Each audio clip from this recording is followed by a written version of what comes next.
La siguiente línea que nosotros tenemos que revisar en cuanto al crecimiento y maduración de las células inmunológicas y también sus características es el linaje de los granulocitos. Ya revisamos en el video pasado todo lo que correspondía al linaje principalmente de los monocitos. En cuanto a médula ósea, en esta ocasión pues vamos a revisar un nuevo linaje que se conoce como el linaje de los granulocitos, que es lo que vamos a checar el día de hoy. En cuanto al linaje de los granulocitos, vamos a tener que parten de igual manera de una célula precursora común a nivel de la médula ósea, y esta célula precursora común se compromete en linaje o se compromete en línea a partir del factor estimulante de colonias de monocitos y granulocitos. Una vez que tenemos este factor, para poder comprometernos ya a línea de granulocitos necesitamos una segunda citosina que se conoce como el factor estimulante de colonias de granulocitos, nada más puro granulocito esta vez, factor estimulante de colonias de granulocitos, que es el que vamos a necesitar en esta ocasión. Cuando tenemos este factor en el medio se compromete ya nuestra célula al linaje granulocítico, y una vez que se compromete al linaje granulocítico tiene tres opciones para poder continuar su desarrollo esta célula. Estas tres opciones que vamos a tener a partir de ahora, en la primera se le va a conocer como neutrófilo. Entonces vamos a ver que la primera célula que nosotros vamos a tener en esta partida o en esta situación de opciones va a ser nuestro neutrófilo. Entonces vamos a tener aquí, lo vamos a dibujar de color morado, simulando que somos el neutrófilo. Va a ser aquí el neutrófilo. Recordemos que el neutrófilo es una célula que es muy fácil de identificar por sus características histológicas. Generalmente este neutrófilo pues va a tener una tinción neutra, por eso no se le conoce ni basófilo ni eosinófilo. Sus gránulos están compuestos por distintas sustancias que a final de cuentas nos van a dar un color neutro en las diferentes tinciones histológicas.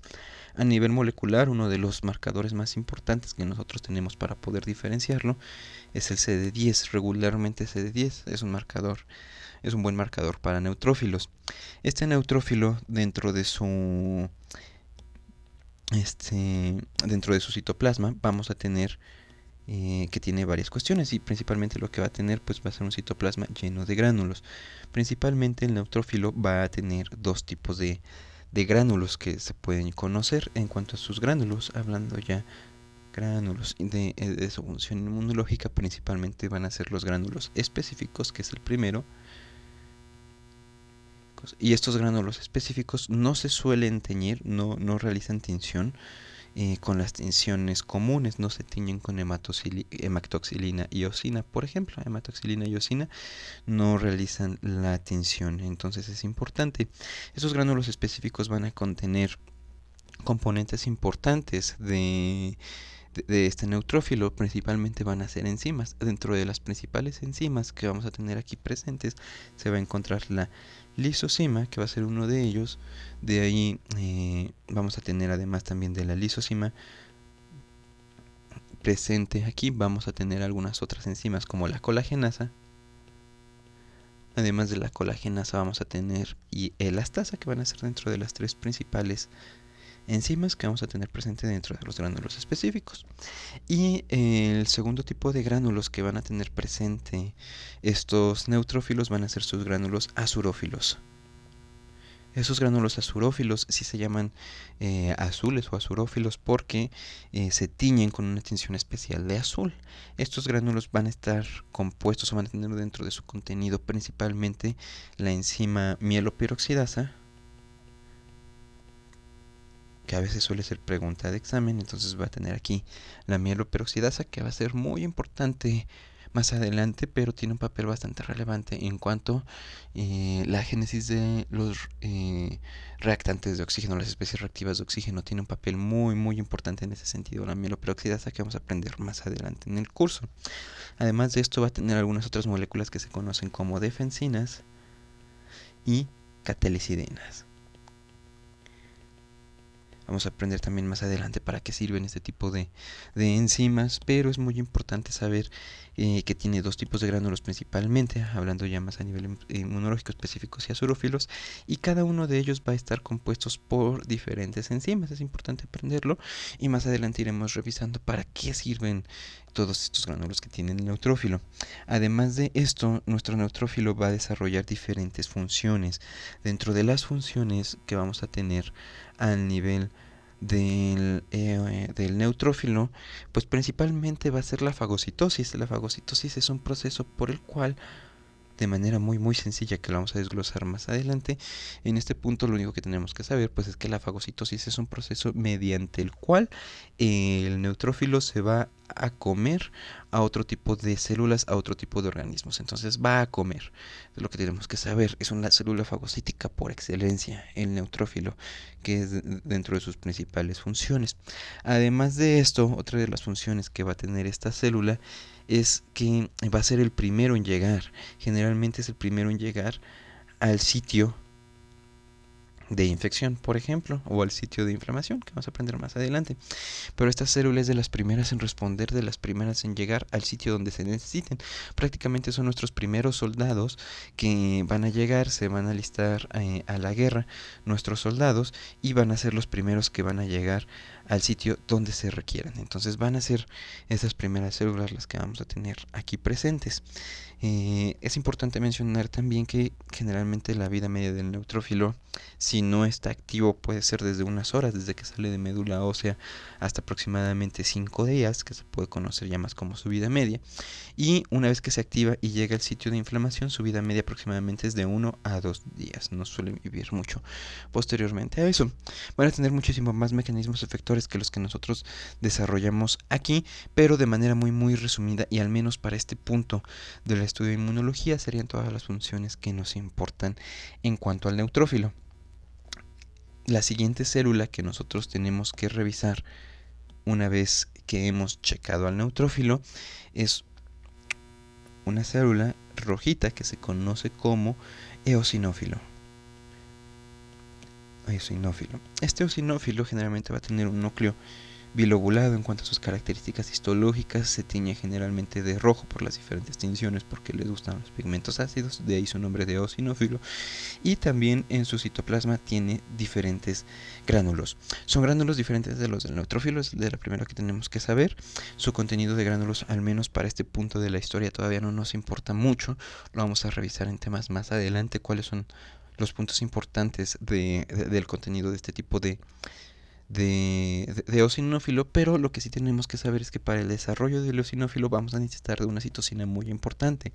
Además de las que ya mencionamos, citocinas anteriores, que era la interleucina 3, desde que lo revisamos aquí, que está la interleucina 3, vamos a necesitar la combinación del factor estimulante de colonias de monocitos y granulocitos, así como el factor estimulante de colonias y granulocitos. La última citosina que va a participar dentro del desarrollo de esta célula es la interleucina 5. Entonces aquí vamos a ocupar de la interleucina 5 para el desarrollo del eosinófilo. Es una interleucina bastante importante en su desarrollo. Una vez que ya tenemos interleucina 5 más todas las demás citocinas, se compromete hacia línea de eosinófilo, y una vez que se compromete hacia línea de eosinófilo, se puede desarrollar y va a tener todas estas características que ya mencionamos. Es importante conocer que el eosinófilo va a participar principalmente en la defensa. Aquí sí vamos a poner funciones.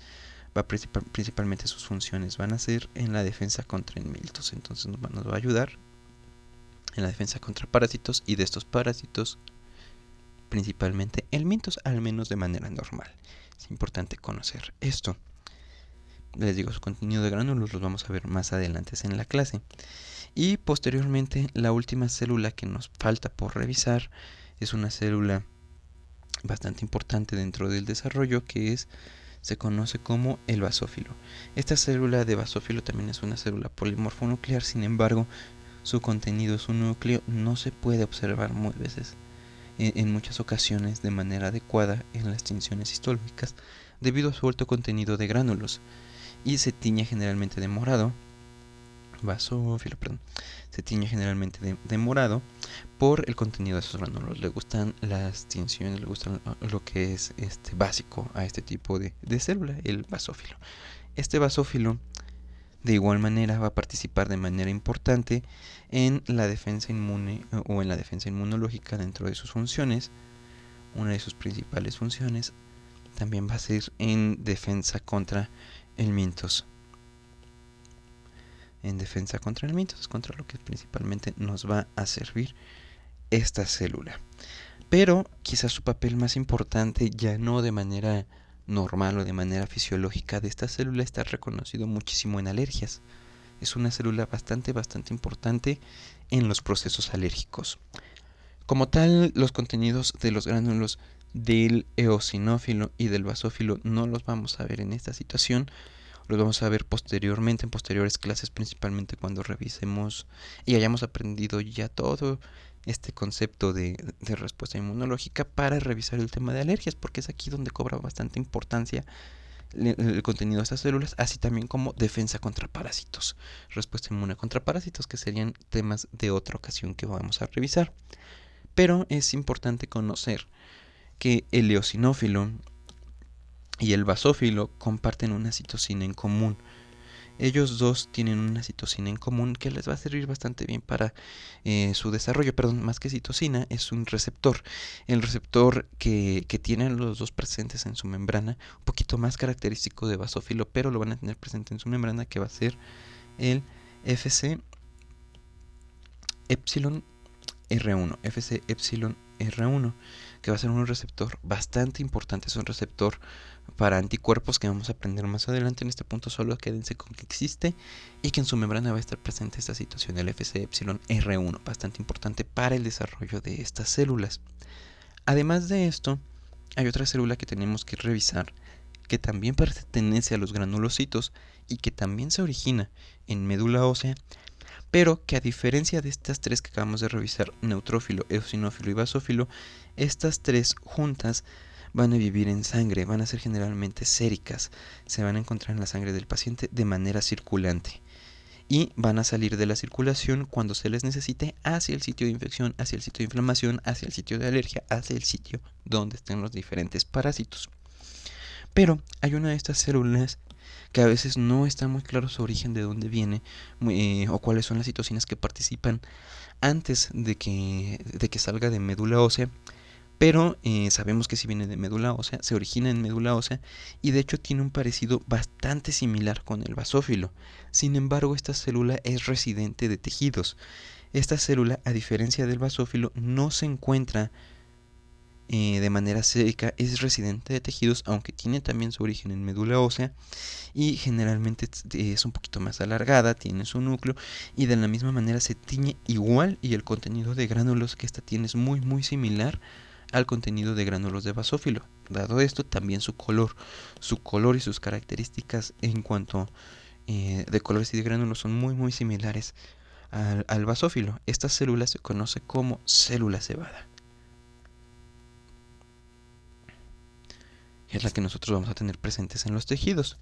En muchos libros la pueden encontrar con otro nombre, que es mastocito. Otro nombre en el que vienen muchísimas bibliografías es mastocito.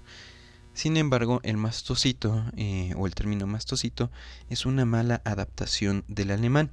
Esta célula en un principio la descubrió Paul Ehrlich, investigando diferentes situaciones. Paul Ehrlich era un investigador bastante importante en este sentido y empezó a realizar distintas tinciones. Cuando lo observó al microscopio, se dio cuenta que tenía un alto contenido de vesículas. Él pensó en un inicio que estas vesículas eran fagosomas, eran membranas fagosomas, fagosomas que eran como pedazos de la membrana, pedazos de compartimientos especiales de esta célula en donde guardaba todo aquello que ella se fagocitaba y que comía. Entonces este señor pensó que tenía una alta actividad fagocítica. Como pensó que tenía una alta actividad fagocítica, pues pensó que era una célula que comía bastante. En alemán, porque este señor es de ascendencia alemana, se originó el término de Mastzelle. que son las palabras en alemán. Celle viene de célula, que es lo que él pensaba, célula, porque lo estaba escribiendo, pero sin embargo el término de Mast venía de sebo.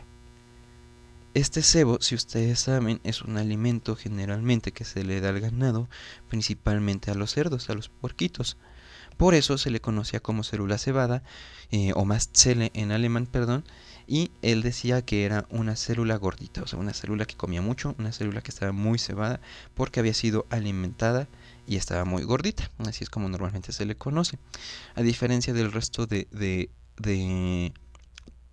términos de raíces que vienen quizás un poquito más del griego, de raíces griegas, esta viene del alemán, por eso se tradujo de manera literal como célula cebada. Sin embargo, pues ya sabemos que esta pues terminología está mal porque esta palabra viene del griego, y además de que, pues aunque el nombre se le quedó, no tiene actividad fagocítica. Sus principales funciones de esta célula, de la célula cebada, nosotros tenemos que conocer que al igual que el eosinófilo, va a participar en defensa contra alimentos también, pero también su principal papel y su principal papel estelar, la estrella, viene en alergias. Esta célula es muy importante dentro de la génesis de las alergias, dentro del origen de las alergias. Va a ser bastante importante esta célula para poder generar este tipo de respuestas alérgicas de una manera que ya no es fisiológica. Una de las citocinas que sabemos que participa a nivel de médula ósea en la génesis de esta célula es la interleucina 9. La interleucina 9 es una citocina bastante importante para que nosotros podamos tener mastocitos o células cebadas. Una vez que tenemos interleucina 9 en el medio, se va a comprometer a este linaje en médula ósea. No está muy claro en qué momento se sale, pero se termina saliendo, se va a circulación, a vasos sanguíneos, esta célula cebada, y sale de circulación y se queda residentes en tejidos. Esta célula no vive en sangre, es residente de tejidos, y su vida media es por mucho mayor que la del basófilo. Entonces son situaciones importantes que al menos para este nivel tenemos que conocer de este tipo de células.